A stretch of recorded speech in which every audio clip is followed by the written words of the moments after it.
Dude, yeah, totally. My house is all the time. My kids do homework stuff, and they're like, "Dude, Dad, internet went down." I'm like, "Oh, what the hell?" And then I noticed we had a local AT&T tower go down. I had no cell service for half a day here, just gone. It would like get 1 bar and then just go away.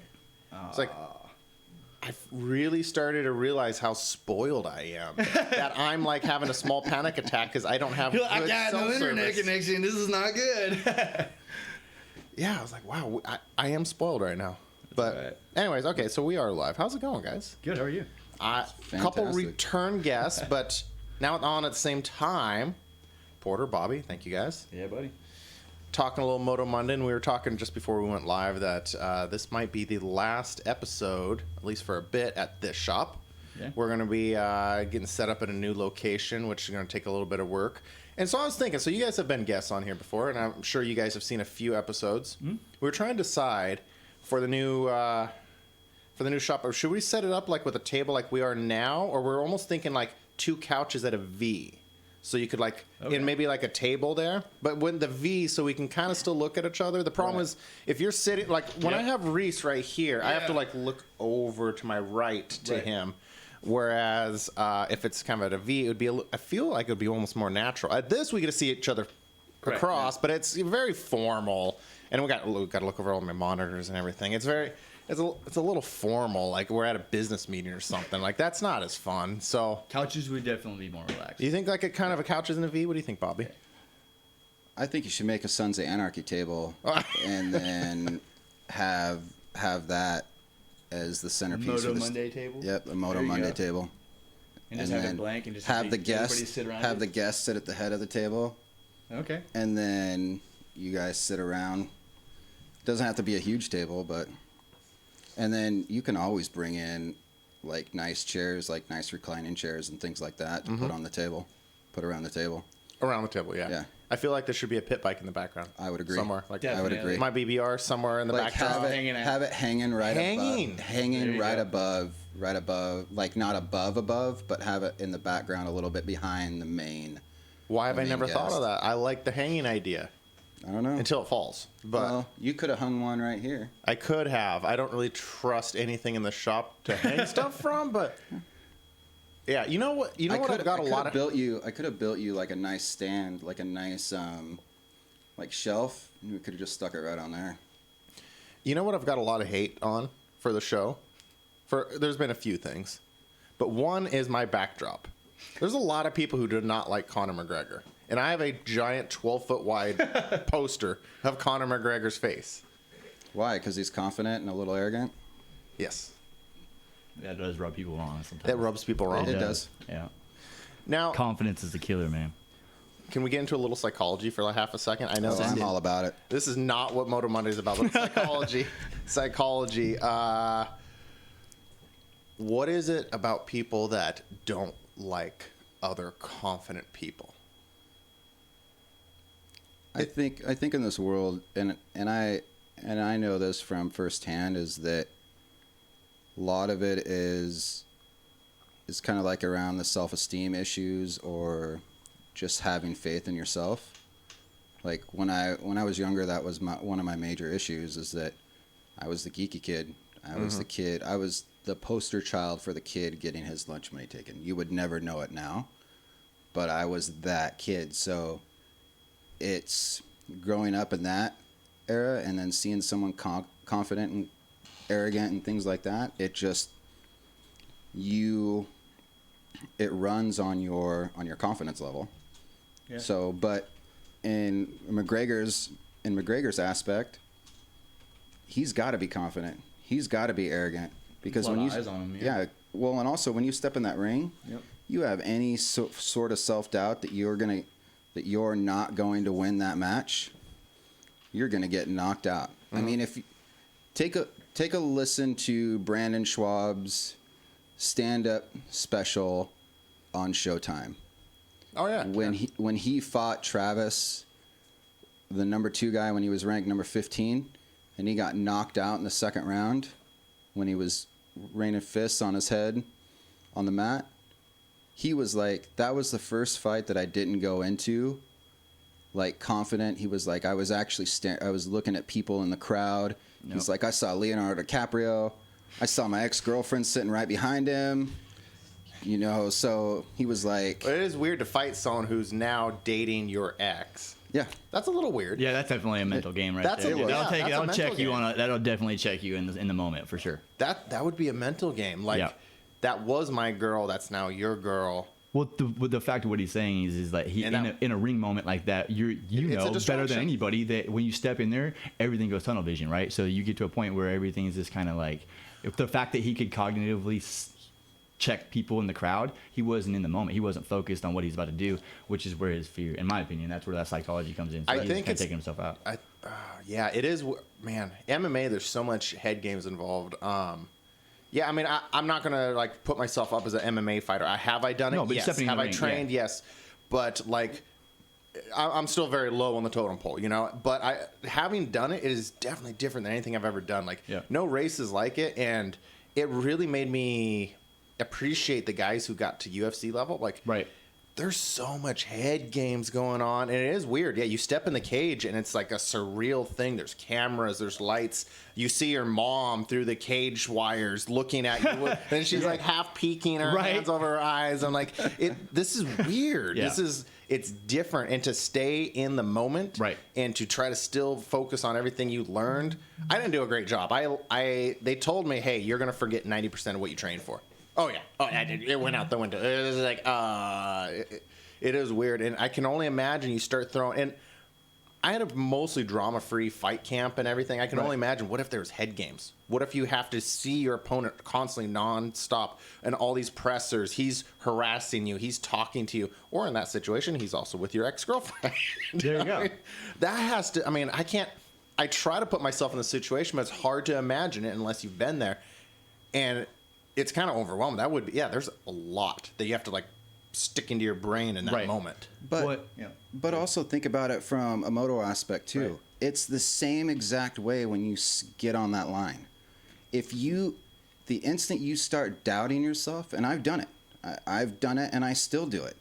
But the instant you start doubting yourself, you're playing into your own head games. And the instant you start doubting yourself, then you might...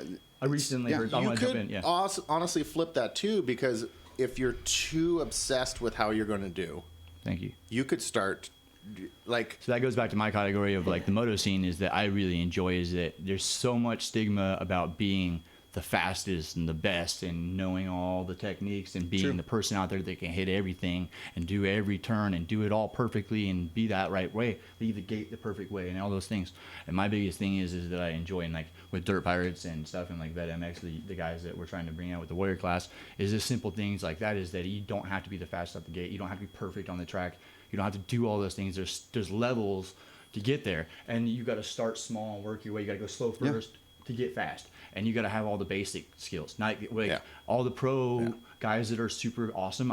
It's heartbreaking to me to hear a supercross racer that tells you personally, like, I got burned out for a few years and I had to stop riding. And that's heartbreaking to me because I love riding motorcycles. Like, I love riding a Z50 in my front yard with my kids. I love riding in the field. I love riding any conditions. I love riding anything, really, that has two wheels or just a motor and wheels. And that's something that I look back on and go, wonder what that dude, he has such a natural skill set to be at such a top level, but he's lost the drive to do it. And I'm like, what happened in his life that he lost that passion, that fire that makes him just want to go out? Like, I look watching Ken Roxon, during the COVID time, he jumps on his pit bike Z50 and he's running around his property at his house, and I'm like, top level rider. Like, you can't, the dude's got the most heart, but he still finds that passion to jump on a Z50 and cruise around and have fun and find smile. And that's what I do with like my buddies Dirt Pirates. The other night, we blasted around town and we weren't hurting nobody or bothering anybody, but we're just having a good old time, a bunch of good boys just smiling, and we have genuine smile, having a blast, just having fun. And I'm like, that's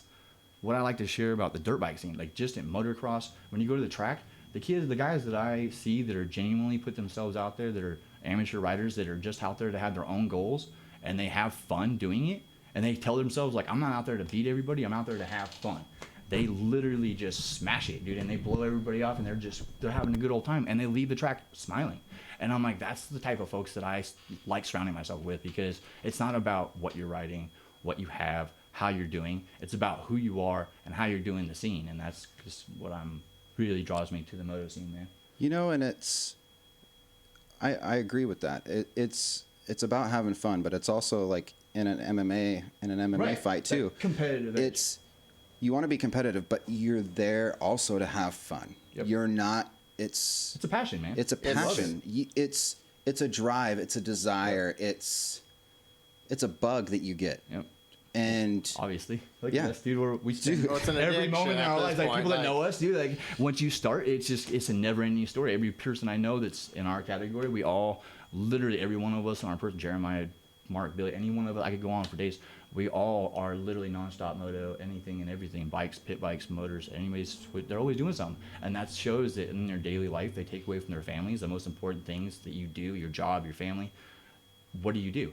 I do moto. I do anything to do with motors, bikes, anything. Why? Because it's an outlet. It makes me feel good at all times. It's never taken away from me. I don't take from my family doing it. My family's a part of it. That's huge. And VetMX, that's to be able to share something that we all look for is like, as a veteran, is to be able to kind of put yourself out of that category of being comfortable in scenarios. The military teaches you to be kind of ready for any scenario, right? The uncertainty, right? In motorcycles, there's no certainty at all, period, right? You never are like Valentino That's why it's Rossi. fun. Yeah, that's exactly what it's fun. Valentino That's- Rossi's my favorite dude to watch because he's like, Oh, he you does lost it- me on that one. Oh, though. see, I don't like to say he's the best, but I like to listen when he talks. He trains a lot of folks. He does a lot of different variables, and he's like, dude, you're never the master of it. I'm not saying he's the best dude, but I'm saying you're never the master of a motorcycle. Period. You can do it on any category. You're still the best guys are still learning something most of the time when they get on a bike. There's a different variable, and that's just my opinion. I've talked to a lot of guys. I don't know personally. I've never gotten to that level, but it's cool to talk to folks, and I think that's something that I love about motorcycles and automobiles or just motorsports in general is that like Ken Block, just anything, you can go on any category, is that there's always that test. No matter how far you get, you can go to that next level. Yeah. We watch it with FMX, we watch it with a lot of different things. well, MMA, Yeah. dirt Categories. bikes, auto racing, everything. Yep. If you're not constantly learning something new, You get bored. So Motorcycles I never get bored with because I'm Yeah. always learning. And I like to and meet it the people. never stops, and you always got to be tuned in. You know, Yeah. you can't just like like you're not. No, it doesn't work like Thank that. you. You always got to be on your toes. And we've talked about this a ton off camera and a little bit on camera. That's therapeutic. It I'm is. a big believer. That is therapeutic. It is the most therapeutic. Sitting around, and this is like, man, I think this is where a lot of people are having problems right now with this whole stay-home order and everything. Like, everyone's sitting around. Mm-hmm. That's not healthy for your head. No. Well, definitely not for your body. Everyone's sitting around day drinking, everything. eating cheeseburgers. I'll have another cheeseburger. Right. I've been eating omelets, man. I was like, I got to do running. I got to run more and less omelets. And but It is. It puts you in a mindset of just being stagnant, like being just sitting around, and it kind of gives you and that grinds you down. mental. Yeah, it just mentally just wears Something you out. about having to be a bit more on edge in a sport such as motocross, Mm-hmm. I think is extremely healthy for you. Absolutely. Any sport like that. Absolutely. we'll put it in this perspective too about kind of the issues that we're going through now is that you have people working from home. They never leave home. Yeah. Some of them are working in the same room they're sleeping in. So now they're only getting out of that room, 4 or 5 hours a day? Because most of the time when you work from home, Yeah. I can do I can do an extra hour or an hour and a half because now I'm not traveling to work and now I can do all this. Right. And when you normally get up, it's like, okay, instead of getting ready for work, I'm just logging into my computer. So now I'm sitting there for 12, 13, 14 hours a day in the same room I sleep in, and it's enough to impact you Yeah. in a negative mental way. Absolutely. Like, hard negative way.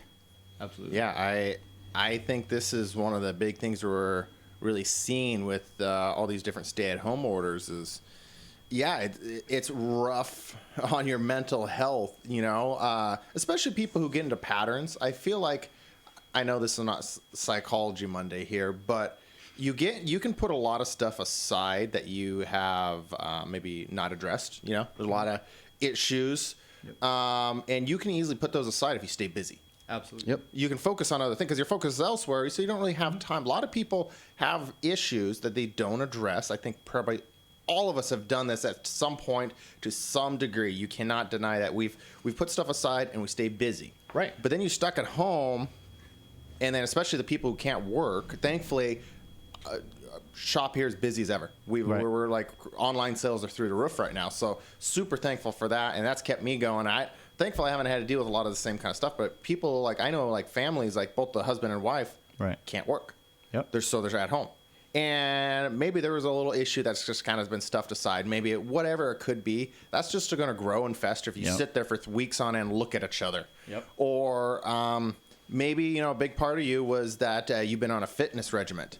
Well, gyms are closed. You've been going 4 days a week. You've lost 60 pounds. You've been doing this. You've making all this moves. You've fixed a particular area. And a lot of people do struggle with like weight issues or, and like with the people who've done like fixed that and addressed that, and like they lost the gym and they lost their support group that was part of the gym, and now they're just at home. And you can work out at home, but you lost your support group along with the support group. What you're saying is huge, which is the same in motocross. There's a support group. Moto family, man. That's what we always talk about. You see the people Moto family, the Moto family, man, and it's what it's about. It boils down to the human interaction. Absolutely. So you can only, like, don't get me wrong, I love my kids, I love my life, I love everything in my household, but at the same time it's like when you can't get out to interact with people and you can't get out to see it, especially in this time now. When you go to the store, you're masked up, you wear rubber gloves, you wear a mask, whatever, for some people, and so you're not getting that interaction, that human interaction, like you normally would. You're so afraid to be next to someone, you're so afraid to touch something or touch anyone, so now you're just so removed. And being removed, and that was one thing that I've struggled with myself, is that was one big thing. I could go to the track and ride 2 motos, but as long as I'm hanging out with people and having fun, then that's part of what makes the happiness there. Yeah. Because you're around people that you truly care about, or that it's like a family. There's a good understanding. I think that's something that I love about working. I started running the gate with Justin here, and I started becoming around Riverdale, and I really enjoyed. I've shared that with him multiple times. Is that I've been able to meet a lot of folks, kids to adults, all different categories. I've gotten used to seeing different faces, but I really value meeting the parents and the kids and the whole families that are involved, because it shows a dynamic of like. That's what makes me love doing this with my kids and my family, and I wanted to share it. My buddies and all of us, we're full tilt in a year in.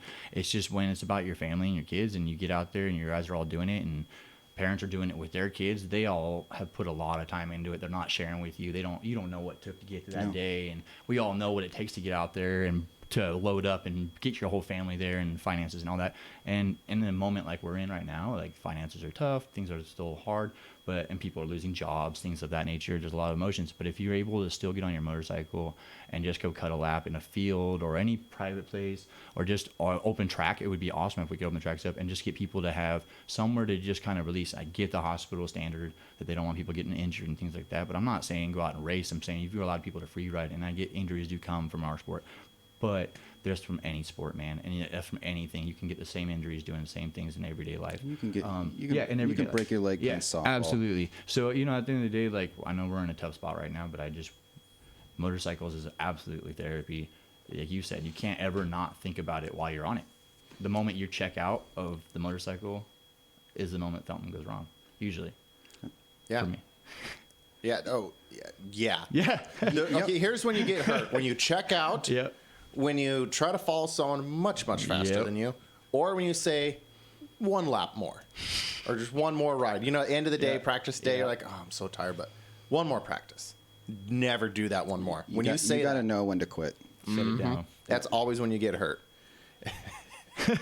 But yeah, I think a lot of people are struggling because we've lost this race, like this race thing. A lot of us do, and as a promoter, I'll tell you guys straight up. We don't know what we're going to do. Right. Like, we don't know. Like, it's kind of up to the governors. When they say they're going to arrest us, there's some people say, oh, cowboy up. You know what? I'm all for being a cowboy. Man. Yeah. I've done, you watch my track record. I'll be a cowboy. I don't mind. I don't want to go to jail. Absolutely, no. It's like, not only would I then go to jail, I would then be ostracized by half the people then like, well, you were part of the reason why so-and-so got sick.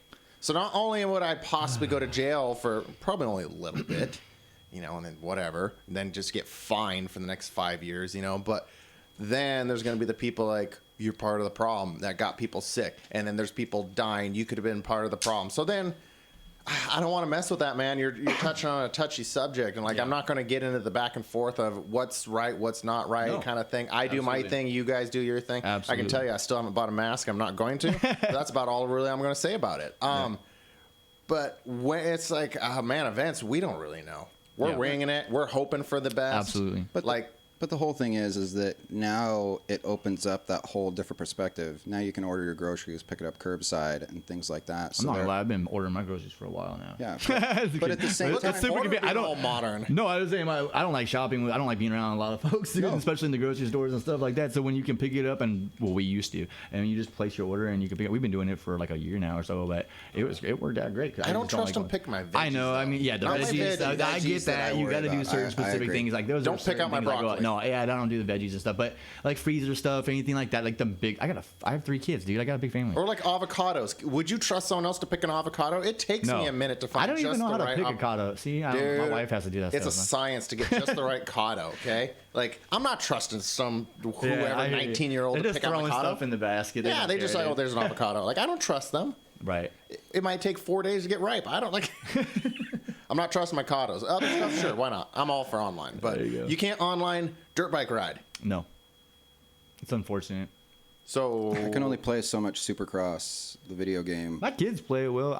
It's fun. It's just something. It's nowhere near the same. No, it's not. I'd rather go get on my pit bike and ride around in the front yard and just goof around. There's something about what I learned was that there was something about the instant you sit on that bike and you start it, and that first crack of the throttle, just the snap to warm it up, just that first crack, it throws something through your body. Yeah. And it's literally, of course it's the adrenaline, but there's something more to it than just the adrenaline. Well, see, I think like it's cool to watch people ride that are really good, that just naturally understand how to ride. And I've been able to watch, like I talked about before, I've watched a lot of different categories of riders and ages brackets and stuff. Working at Riverdale, and I love it. And it's cool to watch kids that start younger categories and they moved up to like super mini and different things like that. But to watch them progress and to grow, and then you watch kids that are just rockets. I mean, they just fly off the line. And you've been watching them, and they've grown in like a 2-year period, or a 1-year period, and they went from like a smaller bike to like a full-on race bike, and they're just blowing through the pack. And it's like some of those kids are. I don't know what it is. It's fun to watch, and I like to talk to the parents and ask them simple questions. I don't like to talk to the kid directly until I talk to the parents, but I always like to ask simple questions. And one of my biggest questions is, are you having fun? Amen. That's it. Yeah, I like to ask the kid right there in the helmet, like, hey, you having fun out there? And they go, yeah. Most of the time I get the yeah. And you can tell. And I'm always curious. I'm like, the ones that are super fast, there's an intensity about them. And I'm curious of like, what inside are you feeling? Like, do you feel, because like when I get on a motorcycle, sometimes I have to really tell myself to, like, with my kids, I can't help it, man. My buddies and I get next to each other, and we just go faster and faster and faster. Before we know it, we're just all racing each other for fun. It's not even a trophy thing. It's just for fun. We just like pushing each other, and there's no trophy at all. There's no win in it, but it's just push, and it's so much fun to go fast. We enjoy it going fast, and I think that when you're having fun and you're smiling, the going fast part's a byproduct, because it kind of just, you're not thinking about all the stresses of the ride, I guess. And then my point. So I try to like tell myself, if I can share with my dirt pirate buddies and my kids, is like I try to smile every time I get on the bike, and smile when I'm off the bike and while I'm during it, and when no one is with me when I'm riding. Like, dude, you're having fun, dude. And the moment I start stressing myself out and telling myself like, dude, I'm just getting burned out, like I'm taking myself out of it. And then I'd rather just go out and lose. I'm fixing to get myself on a big bike here soon and come out and make them maybe be dead last. I don't care. But I'm going to go out and have it fun and do it with a smile on my face and show my kids and all the people that I hang out with that if you're just doing it for fun, who cares? You don't have to be fast. And that's all I want to share, Well, and that's the message that I try to push on, like with veterans too, is that it's not about going out there and being as fast as you can. Do I want to improve? Yeah. Yeah. Do I want to hit a jump that I've never hit before? Absolutely. I want to. Yep. But at the same time, am I going to... You're not going to hurt yourself. I'm not going to hurt myself doing it. But, that goes down to, last year at Top Gun, I spoke to someone, and I was talking about this same exact story. is that I was talking to Travis, and he gave me a little rundown that I never thought about. You have two types of riders. You have the guy that goes balls out, and you have the guy that's methodical and that takes his time and progresses at a slower level. On an average, the guy that goes balls out right away, how long does he normally ride for? Not too long. You tend to get hurt kind of taking that approach there. So how long does the methodical guy normally last in the sport? Porter. I'm looking at you. I'm looking at you, Porter. My boy likes to tell me my son is a freak. Dad, you wreck a lot. And I'm like, oh, yeah. No, I'm definitely Porter dude that doesn't let off the gas, man. I'm full tilt. Porter hops on his bike. He just starts grinning ear to ear, and it goes full throttle. That's all right. I just send That's it, man. all right. I don't know what it is, dude. I get stupid on that bike, but I enjoy every second. My old lady's, my wife, my beautiful wife. I love her. She made it very clear to me recently. She's like, we need to make some changes before you go out and get on a bike and do some racing, and I'm gonna make that happen before just to Let's protect not my stick you family. on a big board. Let's start small because I've We seen will. you ride. Yeah. It's best you stay on pit bikes for a minute, Yeah, because we'll get there. We'll get to the big bike so- scene fast enough, but I want to get some technical skills under my belt before I go out there and get full tilt and have some fun. So how about Keep this? safe. I just ordered the parts for my 125. They should be here this week. Let's get Why some don't seat we? time, man. Why We'll don't go we out get? and practice. Why don't we get that thing built? And there you go. there's a good You can idea. go. You can go rip it a little bit for We'll me. ride together, but can go break it in. Happy to. I would love to. We'll stick you on my buddy CR500. Hey, I'm down with that. No, I love me a 500, man. No, how can you say that? I do. I want an 80s. I want an early 80s two-stroke 500, and if I can find one, I'm gonna come out and ruin it. Wait. every day. You want an early 80s 500? Yep. You realize you're one of the only people I've met I that would don't actually care. say that? Yeah, I'm happy to say it. I'm a pirate, man. You would ride a CR480, wouldn't you? I would rock it all day long. I'd rock a dual shocker just to piss people off, man. I want to find a CR88 125. That was my Okay. very first big bike. I think it's that I cool ever that you owned. can rip anything, dude. Like I said, I've ripped on I had the opportunity to ride the TT600. It's a tank. You've seen it. I sent you a picture of it. It's just a tank. And you said it. It's a It's a couch. tank. It is a couch. Like the seat. I mean, but dude, it's dual carbureted.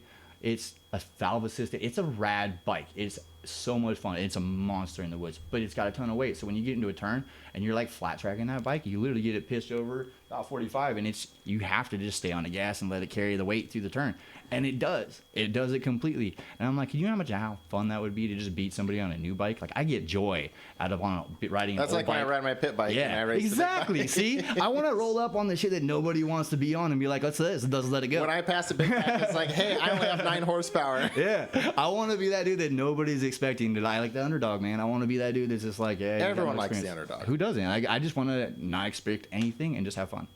Now, Yeah. let me ask you guys a question. Totally, we're switching gears for half Totally. a second. Yeah. I asked this on Facebook, hypothetical, because we know we don't have Supercross right now. Yeah. So I've been just like playing out ideas in my head. Yes, I need a lot of sleep at this point, but like, what if it was the zombies were the reason we didn't have Supercross? Okay, so let's say it's the Supercross normally Sunday night, or is it Saturday. Saturday. It's a Saturday. Saturday. night. It's Saturday. All right. Yeah. So hypothetical situation: you're walking around town. We're basically in a zombie quarantine, Okay. weird shutdown thing out of the movies right now, right? Okay. It's weird.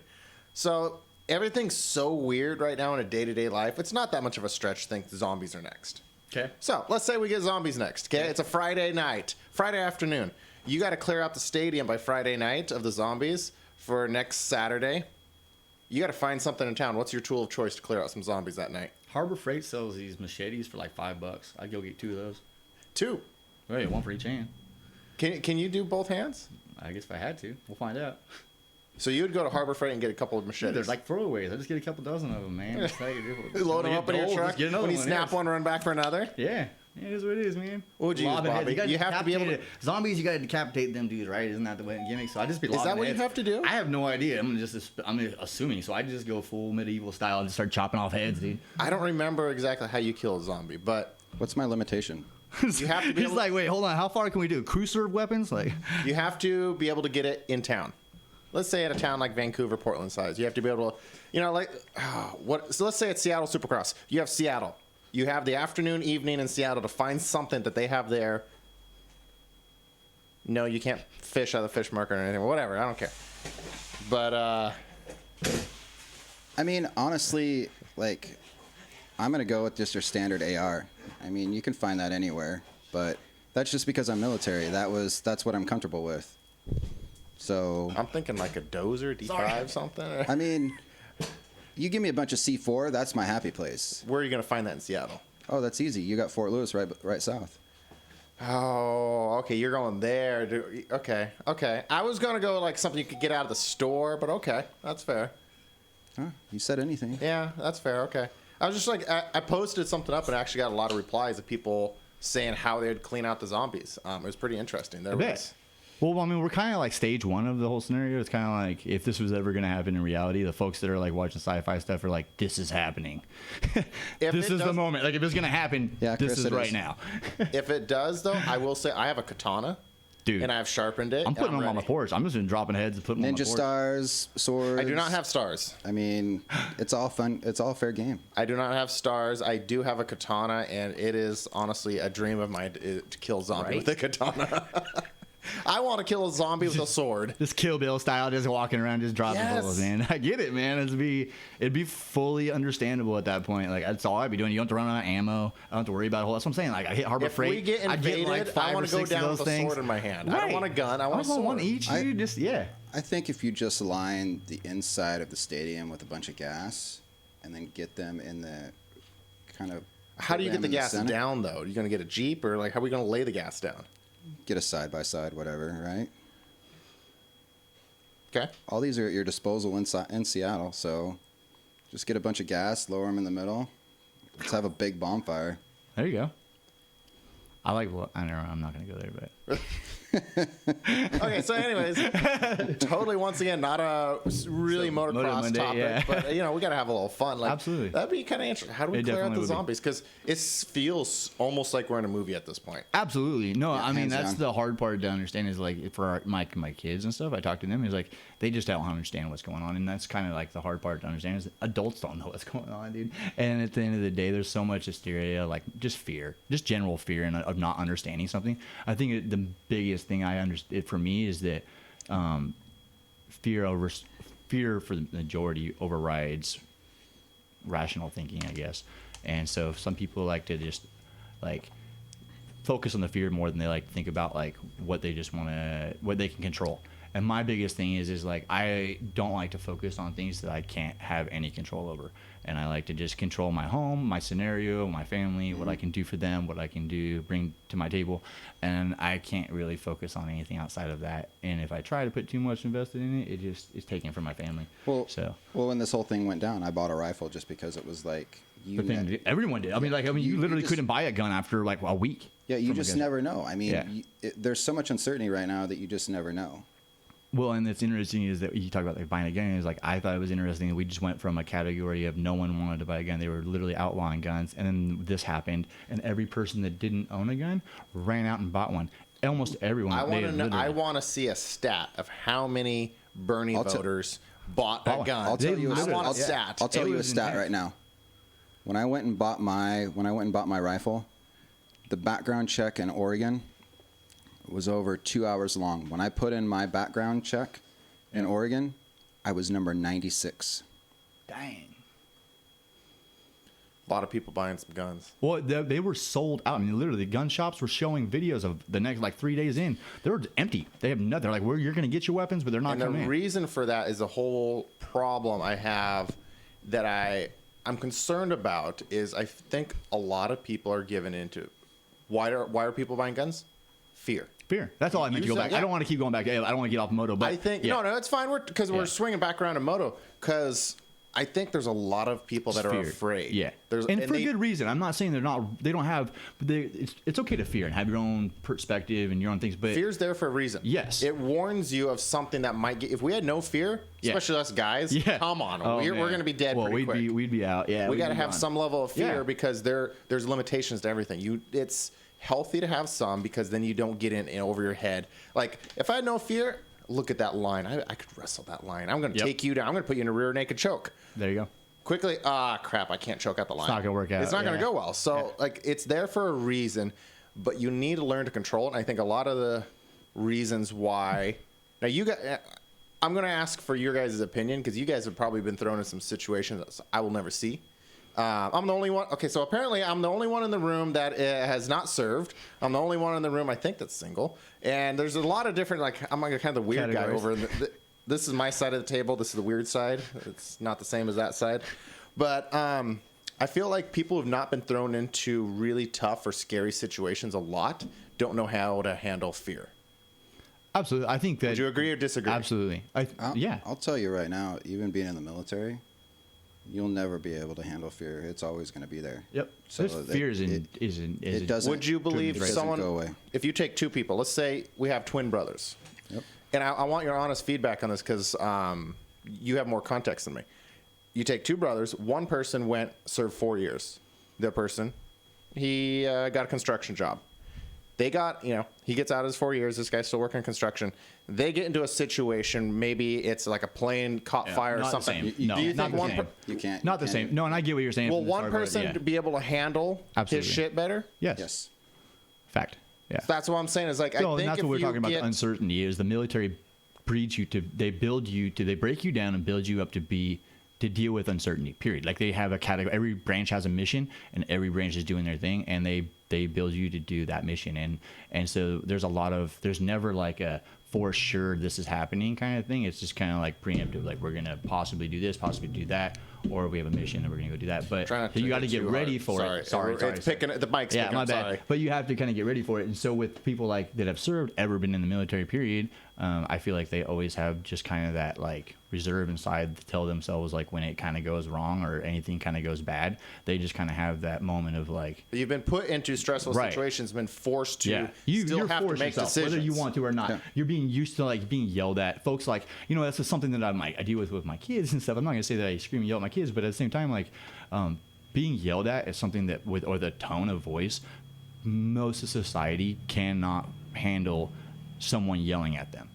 And it's funny to me. It's not funny. I think it's interesting to me that anyone that's ever served, whether you at all, I don't even want to put a category on it, but I'm just to say if you've ever served and you've ever been through any type of basic training or training at all, you've had someone in your face basically putting you down or whatever you want to call it, dude. But in reality, it's a build up. It's a breakdown and a build up. But you don't feel that way, and it's really hard to decipher that. And so it mentally checks you, dude, and you can't like fight back or argue, and you know what I mean, like.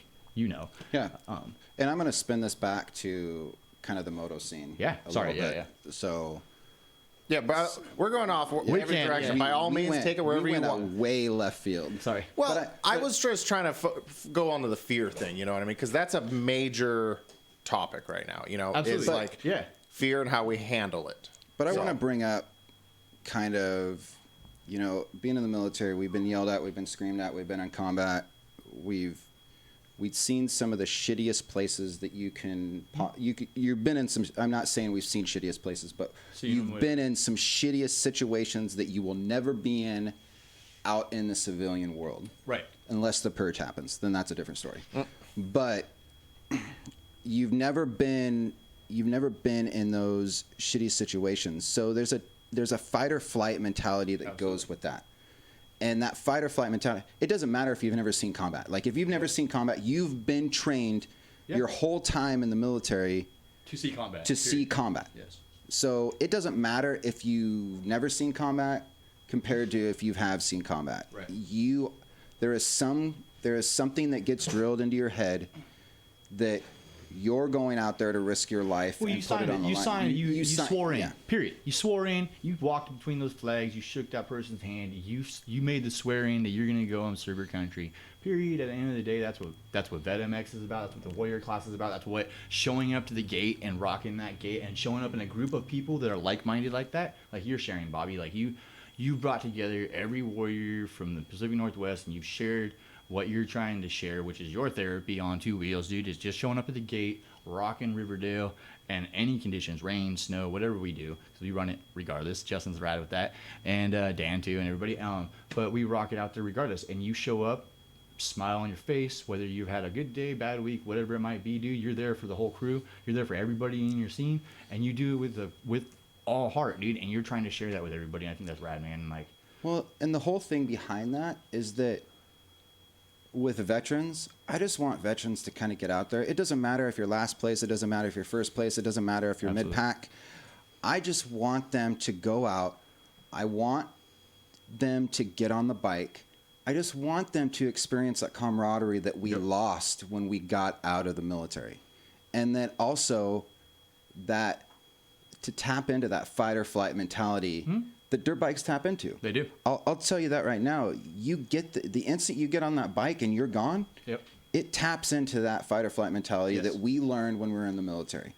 And it does something to put your mind at ease. Yeah. Like I can go out and ride hard for the whole day, and then mentally I'm chill for the next 4 or 5 days. Okay, do you mind if I ask you guys a question? Go for it. As, once again, the only guy in the room that has not served.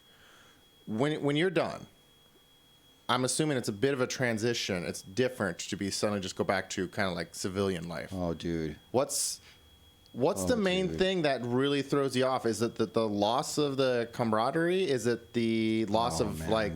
Because I imagine if you're constantly in, they're always going to still put you through drills and stuff, right? Like, and then suddenly just day-to-day life, you don't have that rush or that anyone pushing you. What would you say is like the main thing that's totally different? Because honestly, I've never been in that situation. What's the thing that's totally different? Because I have to imagine that's a transition. I've had friends of mine. I don't like to use myself too much because I didn't have. See, I like to talk about folks that have served, like 15 years, 20 years. I like to use them as a perspective. I happen to know some of those folks. Totally fine. That's a life. In my opinion, I'm the same way. 16 plus tours, multiple. I actually have a good friend of mine that recently, unfortunately, passed away to health issues. It wasn't anything like that, but that is something. The transition is huge because that was a perspective that bothered me a lot. You kind of give yourself to that perspective, like you're kind of in that world all the time, right? And so to transfer, it's hard to, when you're military, your mindset is set to be a certain way and to do a certain thing, to be triggered to do a certain thing, react a certain way. You kind of just are that way. And in everyday life, sorry. No, let me put it this way. So by the time you're in 2 years, you're so wanting to get out after your second year. You're to the point where, I can't wait to get my DD-214 and EAS and get back into civilian life and just get the hell out of there. Because you're tired of the fuck games. You're tired of the bullshit. You're tired of your first sergeant calling you guys to formation at 7 o'clock at night because somebody stole some DVDs from someone and you're not leaving formation until those DVDs are recovered. It's just, there's stupid games that are involved with it. And then you get out in the civilian world and it's like there's an emptiness. Well, in those moments we have what he's talking about, in those moments, whether you're hating that moment yourself, everybody in the group hates that moment. Right? So we all there's a camaraderie. There is a camaraderie of negativity. You're going through the same shit as everyone else. Everyone's going through the same. Totally. So is it weird having the lack of structure? Absolutely. So hands that's down, huge. Hands down. My kids live on a routine, basically. I'm up every day. My wife could vouch for that. She's like, dude, Saturday, Sunday, Monday, Tuesday, any day of the week, I'm up 6. You probably know that because I hit you up way too early sometimes. And it's just wired in me. I can't help it. And I don't do that. But I have a scheduled routine. My kids, they're doing right now. They have a schedule. My kids are up at 6, 7:30, and they're doing their schoolwork and doing their thing. And routine's huge. Structure's huge. And it makes our lives so much easier. And every veteran that I've ever met, anybody that's ever served, period, they value structure. They value those types of things because it makes life easier. Because you can't really break structure when you're in there, right? Like not at all. No. There's always a structure. Yeah. I'll tell you, like, I have a severe ADHD son. Like, hands down. He is, like, on the Richter scale of super, super high. If you don't provide him with some kind of structure, it is a nightmare. Mm-hmm. So it is, and it was proven, it's also proven, like, when I was younger, I had no structure growing up at times. And when I went, and there were certain times where I thrived in that structure environment. So when I went in the military, I thrived because it was structured. You knew what you were doing that day. The games came and went. So for the most part, they weren't there. But you knew every day. I had to be at formation at 7:30. Mm-hmm. Then we break at lunch at 11:30. Then we're back at 1. And then we have formation at 4. and then we break at 4:15, 4:30. Then we're done for the night. And then on Thursdays, we'd field day. So that's our day to clean everything in the barracks to where you can come in, it's white glove inspected kind of thing. But you had that day. And then Friday, the first sergeant or the staff NCOs would go in and they would inspect the rooms. So you had that structure to you, and that structure is what you thrive in it. I don't care what anyone says. If you can instill structure in your household, your kids are going to thrive. Your family's going to thrive. You're going to thrive. Think about motocross for a moment. I love it. Yeah. So I love thinking about motocross. Sorry.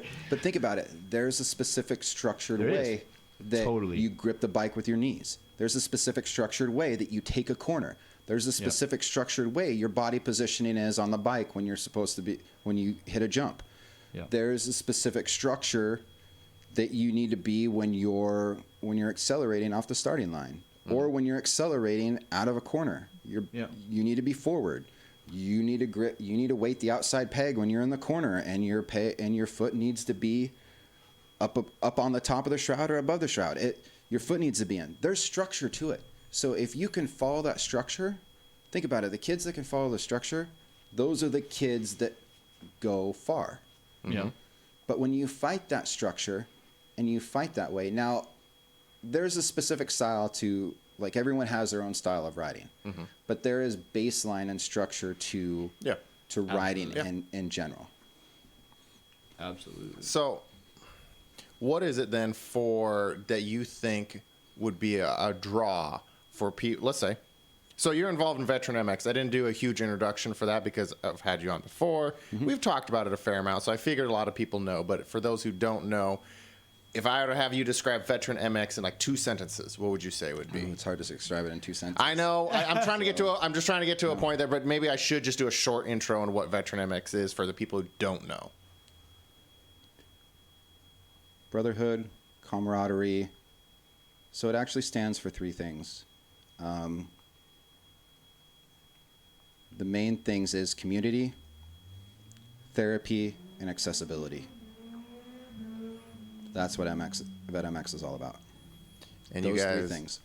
You guys get people who have served onto dirt bikes, right? Yep, exactly. Dirt bikes and racing. We've put on different events from Mountain View to Riverdale. You've gone out to, man, you guys have gotten actually out there pretty far ways. I think you got involved in Ted Duvall's series. Ted Duvall's series. I've got involved in the Ridge series. I've got involved in. What else we got? Riverdale. I've got involved in Mountain View. Still trying to get involved in a couple other series just to kind of get it out there. It's really been spreading, though. It's been spreading, and you guys have definitely done a good job of getting the name out. Of course, it's a never-ending battle. Right. It's a never-ending battle. It's how it goes. But for people who have, let's say, served, what would you say is the reason why you think they should go hop on a dirt bike if they've never done it? If we're literally taking someone who's never. Is there people out there who've never ridden a dirt bike? Yes. Do they exist? I don't not. hang out. I hope not. I know. But that's what I'm trying to reach out to. With I don't Dirt hang out Pirates with them, stuff. but well, Dirt Pirates, that's our whole gig, man. Is like what we're trying to share with folks is that we want to reach out to the. I'm not trying to take from Betamax, but at the same time, is Dirt Pirates is what we do with kids, man. And when just in parent families in general is we like to. I have a lot of cousins and families members and just people in general who don't ride dirt bikes. Mom and dad don't ride dirt bikes. They have no mechanical ability. Their kids though are like, hey dad, I'd like to try. And as Dirt Pirates, that's where we all kind of come in, and they're like, dude, we'd love to reach out to those parents, set up ride days maybe in the future here, and put up our deal and just put our own personal bikes out there, do some kind of waiver gig where we can get parents to sign off and put them on their suit and boot a kid head to toe and kind of put them on an environment where it's super safe and super controlled. And I don't know all the skills and stuff, but I just want to put them on a motorcycle and let them just kind of cruise around and give them the opportunity to see if they was something they want to do, and then kind of point them in a direction that is feasible to get into the sport without having to break the bank, so to speak. You know, I'm not every fan. I don't want to talk too much about finances and stuff, but I would like to say that from a perspective, you know, I like to do the pirate thing, man, because it kind of gives all my bikes are kind of Franken bikes, you know. Justin likes to call them definitely Frankensteins. They definitely are. They are, and I love them, man. That's I love that style, man. I got from you. Yeah, Frankensteins are the best. All pit bikes are Franken. Yeah, they all are, That's definitely, totally. That's part of the gig. But you know, at the end of the day, man, I think like just the fact that people are out and doing it, you know, I don't want to hate on anyone. Dirt Pirates doesn't want to hate on anyone. that rides dirt bikes, period. Like, it could be clapped out most night, whatever it might be, but the fact that you show up and you're out there just trying to learn or ride and just being a part of the scene, See, that's what it's about. That attitude. That is. We need more of that attitude in motocross. And That's what I hope that's for. the same. It's the same perspective that Porter has with Dirt Pirates is what VetMX is. Absolutely. I don't care what bike it is. Right. We don't. It could be totally. You fill the gates. I've let you. I mean, when you roll in, Bobbie, you have a whole line of guys that are all looking down the gate to you, and that's huge. Like, we started, Riverdale last year. I mean, a couple years ago, the VetMX crew, the Warrior crew wasn't as packed. Now it's a full gate. We have almost It's been building always. steam, yeah. And it's awesome. And they all, when I'm checking everybody in, or Chuck's checking everybody in, and I'm down there talking to you, dude, I look down the gate and they're all staring down at you, man. And it's great But stuff, that's dude. never what I intended. No, for. and I know that. And for me, it's like I never thought I would be a face. Like, I never thought I'd be a face of anything. You chose to be a face, man. You're stepping out for all of us, dude. You're stepping out there for every veteran that just wants to release. All I wanted was just to help people, and it's not even just veterans. Like, Right. I don't want to limit it to just veterans. Right. The main focus of VetMX, yes, is veterans. Yeah. But for me personally, I don't want to limit it to just veterans. I want to help The family. families, Yeah. and I want to help people get on dirt bikes. I want to help people ride. I want to help people race. I have a VetMX member that she just joined. Mm-hmm. She lives up here in Vancouver. She's never really ridden before. Awesome. I think she bought like a beta or something, like Awesome. a 2020 beta, or just. That's awesome. And that's perfect. But I want to help her get those basic fundamentals. I've taken enough classes myself to understand the basic fundamentals. Now, am I great at them when I'm on the bike?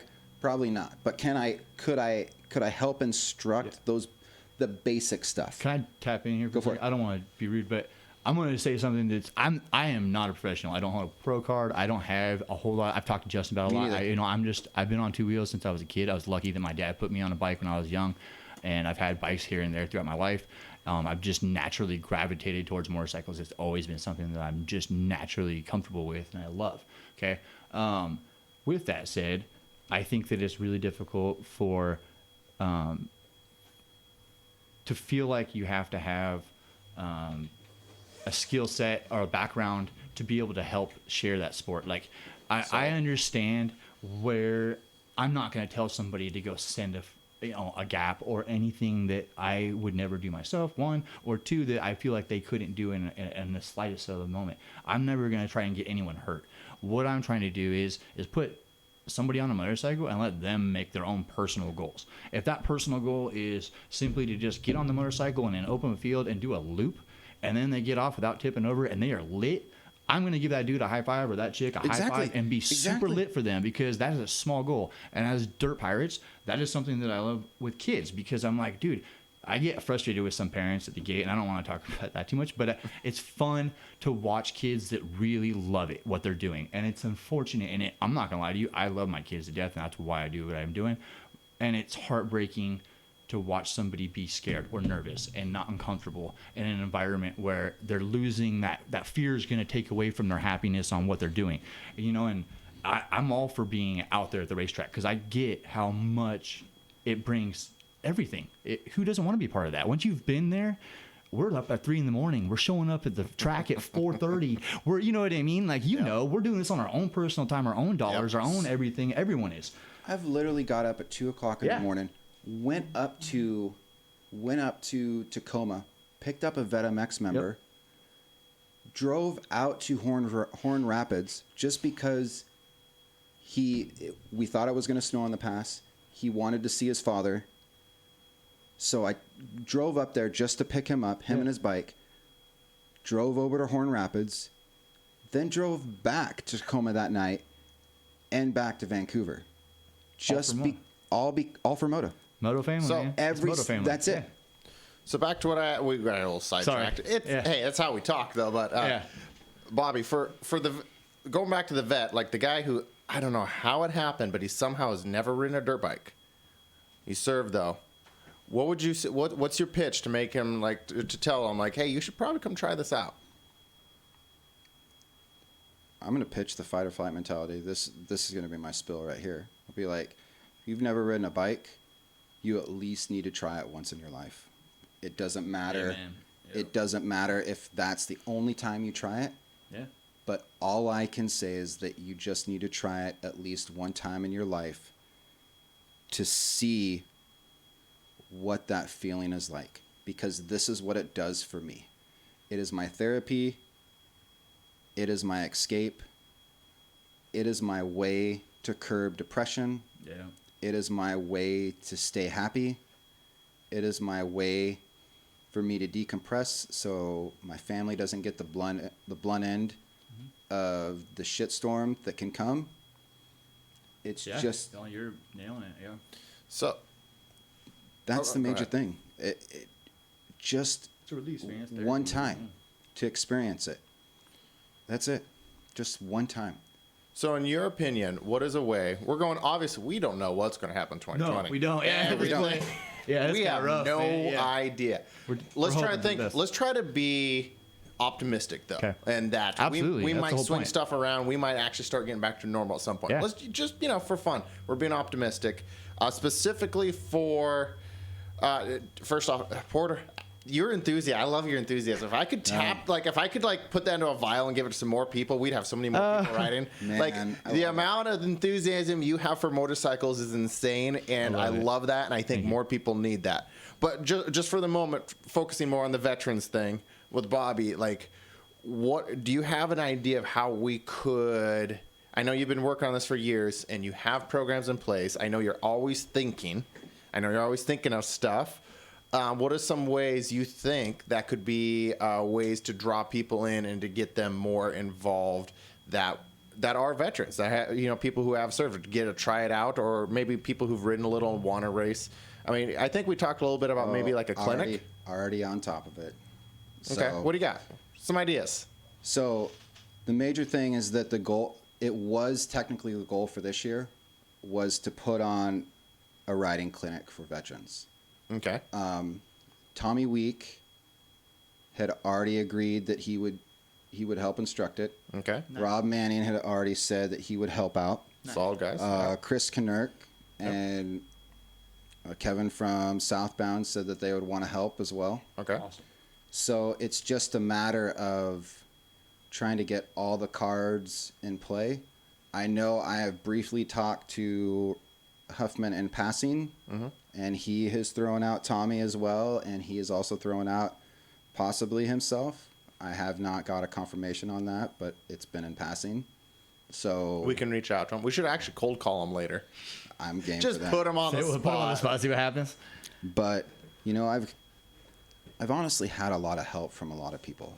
We all have. I mean, Yeah. and I'll be honest with you, I'll give you the story a little bit about the foundation. Okay. So it started with two brothers out in Virginia. I got involved a little under a year after the foundation started. They tried a bunch of different things. They got Lucas Oil as a main supporter, as a main backer. That Carrie Bolin from Lucas Oil, which is the daughter of the owners, she really pushed for them to go national. Okay. So they started getting a following. So there was a gentleman out here that was running with it in the beginning named Bobby Whitcliffe. So him and I kind of partnered in the beginning. Okay. We kind of got a little bit of it rolling, and then he stepped back because he thought that I don't know why he stepped back, but he stepped back. He thought that I could do a better job, which I don't agree with that. Doing great, man. So I don't agree We with all that, love but it. We appreciate you. but I just kind of ran with it because I saw a purpose behind it. And then I started thinking, okay, there's a purpose behind the veterans. The warrior class was always just a subset of it. The warrior class was just to get the veterans at the track, to kind of bond, to get them out, to get that camaraderie at the track, right? And real quick, for those who don't know, the warrior class is something that's been added to a few series. It's a class for people who have served. It's something that Bobbie helped start. When was that? It was a couple years ago that we did the first trial. I think, at least with me, we did one at Mountain View, and it's basically through Veteran MX. It's for people, who've served. Yeah, just for people who don't know what the Warrior class is, and I still get a lot of questions. What's Warrior AM and a Warrior Expert? I have to always kind of explain. But just for those who don't know, it is something the Veteran MX put together for basically people who have served racing dirt bikes. So, anyways, keep going. Yeah, and it's just about. The Warrior class is always just about the camaraderie and just being on the line and having fun on the line. Mm-hmm. But Veteran MX as a whole is about that camaraderie. It's about that community in aspect. Like, it's overall about the community. We have our own private Facebook group. It's nothing but veterans. Yep. We strictly talk. We shoot the shit. We rag on each other. We do all that shit that we used to do in the military, which helps us cope with everyday life. And then that therapy aspect side of it, the clinics, the trying to get the clinics going. The downfall is that I haven't been able to get a clinic out here. There's been many members that would like to have a ride clinic. There's many members that want to take part of that, but they've done a few out in Virginia. But they have that. They have Triangle Cycles out there. Rusty from Triangle Cycles really helps them out there. Yeah. He puts on a clinic out. They help him put on a clinic out there. You have Ryan Smith, which is a former pro. You have Bailey out there that helps with the instruction. You have all that stuff out there. At their disposal. So I'm trying to build that out here, and I've done that literally with a lot of my own funds, just because I believe in the cause. Thank you for doing all that. No, it's. Seriously, I don't care. I don't think that people appreciate. I don't care. I know. I don't want to cut you off, but I want to say that I don't think enough people know what it takes to start something up like that, or to head something up, be a face for something like that, and you're doing an exceptional job. There's no backing that you have other than yourself and knowing certain individuals and making those connections, networking, but you don't have any financial backing but your own, and you're doing your own stuff, and you're putting yourself out there away from your family time and all those things. And that's something that I value a lot, because I know my family time is number one to me. Family is first, always. And so to take Vet MX on yourself and add that on top of your everyday job, your family, your extra, and then take it monetarily, that's a lot, and that's what it takes from you. And there's a lot of people that don't know that I also run the whole membership for the whole foundation. Right. I answer almost everyone's emails. Yeah, you do. I see them. I see it. They send in. Yep. Right now, I put a big push, and I kind of did it with my own money. Right. So in the military, we have challenge coins. Yep. So they're a very big kind of momentous piece of like your units or like your rank, or just it's a reward. Yep. It's a reward type thing, right? Okay. But you can buy them for like $10-15 at your local PX, things like that. Yep. So I took my own money, and I'm having a run of coins done for the foundation. Now, I'm more than likely going to recoup my money and be able to put it back into the ride clinic to get that going. I don't have a problem paying some funds for the ride clinic. I don't expect the ride clinic to be a handout. That's not what I'm about. I really just want to give people the opportunity to get some instruction that would help them and that would get them on a bike. That's it. Absolutely. I love it, Bobbie. And you're on the right path, man. Like, honestly, I think that for you to have to back money, I mean, you shouldn't have to pay for anyone to come out. Like, if the veterans that want to ride, I feel like if you gave them an opportunity and you set up an environment, Justin, and everybody set up an environment, and you maybe had Tommy Week come out, and you guys said, hey, dude, for $15 a person, you can sign this waiver, pay some money, kind of goes towards the Vet MX. We're going to put this out there, and you guys can sign some waivers. We'll put you on a bike that Tommy feels you're good on, or whatever it might be. The people that are actually certified in that category and that feel like they have a understanding of where you should be. That's good stuff, man. And then you're like not feeling like you're footing the bill to try and get a ride clinic going. But at the end of the day, people need to know that you don't have an endless amount of funds to just take from your family to make it out for us all to be out there with VetMX making this happen. So and one thing I want people to know is that it does take away from my family, and that's a hard part. But I do it because I see the purpose behind it. There is There is strictly a purpose. And You believe in it. yeah, it was interesting. So how I found the foundation is that when I bought my first bike, I bought a bike from Johnny DeCormick out in Hillsborough Motorsports. I was looking at a Ricky Carmichael edition, an 05. It was an 05 or 06 Ricky Carmichael edition, RM 250. So 2-stroke. Was like, okay. Was like, Mark gets excited about that. that's what I was looking at. So, but he showed me this KTM. Right. I didn't know a lot of history about motocross too much. Oh, I know the story. Didn't really know. I was like, it's my first bike. I'm just going to get a dirt bike. Come to find out, this bike was Jared Stanky's 2015 national bike. Awesome. That Nothing to talk bike, about that. that bike literally ripped. Oh yeah. Yeah. And then I had the bright notion, I don't know if I was stupid or just, I don't know, but I put a quick turn throttle on it. So I only had to turn it a quarter for it to go wide open. Wheelie City, bud. Probably not the best decision you've made, Bobbie. Like, Hey, I actually enjoyed it. how'd that treat you though? I wadded my brains out a couple times. I broke. So the ankle wasn't that fault, but I would probably say the collarbone was part of that. But kind of is what it is. Lessons learned, right? It is. It was fun. But then, Go ahead. how I found VetMX is that a lot of people don't know I suffer from a rare nerve condition called reflex sympathetic dystrophy, also known as complex regional pain syndrome. I'm in constant pain 24 hours a day, 365 days a week or a year. So I've learned how to walk without a limp. I've learned how to bear it. I've learned how to just deal with it. And my thought one day is I'm going to Google it. Do pro racers have this? Any pro racers have the same thing? Like, do any pro racers? I Googled it, and that's when I found the VetMX Foundation. And then I was just like, okay, these guys are onto something. They want to help people, you know, and the overall goal for someday for us is the admins, which I'm an admin, and there's 4 other admins as well, is for us to be, I think it's called AMS or something, certified. And they will give you a few bikes a year.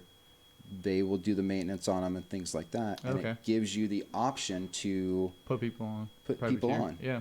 But right now, we don't have that option. So I'm buying little rinky-dink Dude, bikes. It's not rinky. Stop, dude. No, It's not rinky dink. I get it's not rinky dink.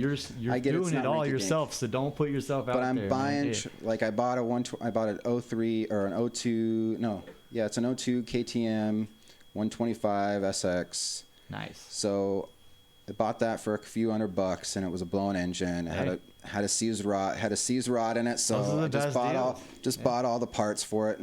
But I'm going to use that. Yep. That's one of the bikes I'm going to use that. Now, am I going to put it in the dream race? I'm going to try to. Do whatever you got to do. I mean, but those it's as long because as I love fun because I love it. Yeah. I just love it. That's exactly it. And the first time when I bought that bike, and the first time I ever rode it, I took it out to Brown's camp. That was the first time I ever rode Jared's bike, and it was just in a rock pit. I remember trying to load that goddamn thing by myself for the first time, and I decided, I'm going to ride it up in the back of the truck. That always goes well. Yeah. It didn't work too well for me. No. Luckily, I didn't shove it through the back window. Which has happened to people. It has happened to people, but I just grabbed too much throttle, shot the ramp out from behind it, and just high centered on the tailgate. These 2 guys that were out there that helped me probably was like, oh, dude, this guy is such an idiot. Hey, but you know, you're doing it. Who But it was cares? fun. We've all had It our was moments, fun. dude. Yeah. I was like, and then, but I can't put into words like how much I enjoy it and how much I just want to share that love and that passion, A, with my family, and B, with other people, whether it's vets, whether it's kids, anything. I've made some great relationships in this sport, and I cherish every single one of them. and just being together with someone like that knows the suck that you've went through, Right. and the BS and just all that crap, there's just a calming feeling about it. And there's just that, and you know, Personal understanding. It's personal, You understand each other on a level that you don't have to talk about. I guess if that's anything, you know, when you walk into a room full of folks that have been through scenarios like yourself, you don't have to talk about it. You can look at each other and just know. Yeah. There's not you already know. You know, and there's a pro rider in the room, and there's another pro rider in the room. They look at each other, know right away. Them dudes are fast. They already know what time it is, and half the time you wouldn't even know. It's a connection thing. It is. Totally. And it's subliminal. It's intuition. It's the vibe you give off, you can call it energy, whatever you want to tell it. And I love that. I think that's what it's about. And one thing I do want to say, too, is that we haven't touched base on the Winter Series at all. So. Oh, boy. Yes. And we're going to actually have to cut this short pretty soon. We've already gone slightly over the time limit. Oh. But real quick, we can go into it real quick, but we're already past our time limit. I was just looking like, we got to wrap this up soon. But. So I want to say happens. It does. Yeah, we're having a good talk. Sorry. I want to say thank you to everyone, especially Absolutely. Justin, and everyone that has supported the bike wash this year, because that money is what's going to help fund a clinic. Awesome. And I'll be honest with everyone, we had over $175 just in the 5 races that we've done. So awesome. that is going to help immensely. Yep. In trying to help get that clinic going. Now, is it going to be this year? I can't tell you, but None of us know right now. Right. but I have it in the bank and I have it waiting. Well, if I can help you in a way, let me know. Yeah. I'm sure I can get some other people behind it. I like the idea of the clinic. Yeah. I think as you know, I try to put on 1 or 2 free clinics a year myself. I think it's just those little things that help the community. Absolutely. I want to see more people on dirt bikes. Yep. You know what? And I'm willing to sometime take a hit. That means I can get some more people on dirt bikes. Now, on a business side, it honestly helps me in the long run because I make a living off the motor industry. So the better the motor industry does, technically I do better. I'd like to think anyways, but but also this is also my passion. This is what I love. I like riding dirt bikes. I don't like tennis. I think it's boring. Yep. I'd rather see less people play tennis. I don't care. Cool. Take more people from tennis, stick them on dirt bikes. Dirt bikes. I think it's better for you. It's a little more entertaining to watch. It's fun. It's what I like to do. I like to see more people out on dirt bikes. When I see, even if I go to other people's events and I see a packed crowd, I'm like, yes. Yeah. I don't care if it's somebody else's event. This is rad. This is cool. Yep. I'm walking around. There's bikes everywhere. There's this guy over here has 3 matching KTMs. That's rad. Yep. I like seeing that and whatever it takes to get more people Absolutely. on dirt bikes. And I think if approached right, it's good for you. Approach it wrong, you're going to snap a few ankles. But go out. If you approach it right, you're going to have fun. It's going to be healthy for you, both mentally and physically. And yes, it is. I really awesome. think we'd all be better off if we just had a few more dirt bikers. That's my 2 cents. So, would you guys agree? Absolutely. And so, dude, let's talk more maybe off camera. I'd be willing to help, put that thing together. Once, of course, we figure out what's going on with this whole lockdown. Yeah. Before we wrap this up, any of the final words, anything we didn't cover? We still got the after show too, but is there anything you guys really wanted to get into this? No, I just want to say thank you, especially to you and JJW for everything that you've done. Absolutely. All the stickers that I've got, everything that came from you, the banners, things like that. You've really helped and really taken care of us in the beginning. I want to personally, for myself, thanks to Southbound Honda for everything they've done for me. And I mean, I just helped Chris out with just getting a deal on a bike. I didn't get anything out of it. It was just to help a friend, and I respect Chris. Chris is a good guy, one of my best friends. So him and Kevin both, they've helped me out quite a bit. And we have quite a bit of sponsors with VetMX. So when you're a member and you sign up, you get a discount through Fly, Hinson, Matrix 6, P3 Carbon. What else? Garnier. There's a lot. And if you guys go check out You guys go check out veteranmx.com. Okay. We've totally revamped our whole website. All right. Can't lie, there are some pictures of me riding my bike on there, so That's all good. it's Good stuff. It's one of those things, but always looking to change the pictures of, you know, what's going on, things like that. On our blog page is us on the line at Riverdale, so I got that picture up, so I'm pretty cool with that. And you know, and I just want to thank everyone that's really helped us. You know, I've had a lot of help from Tommy Week. I can't thank him enough.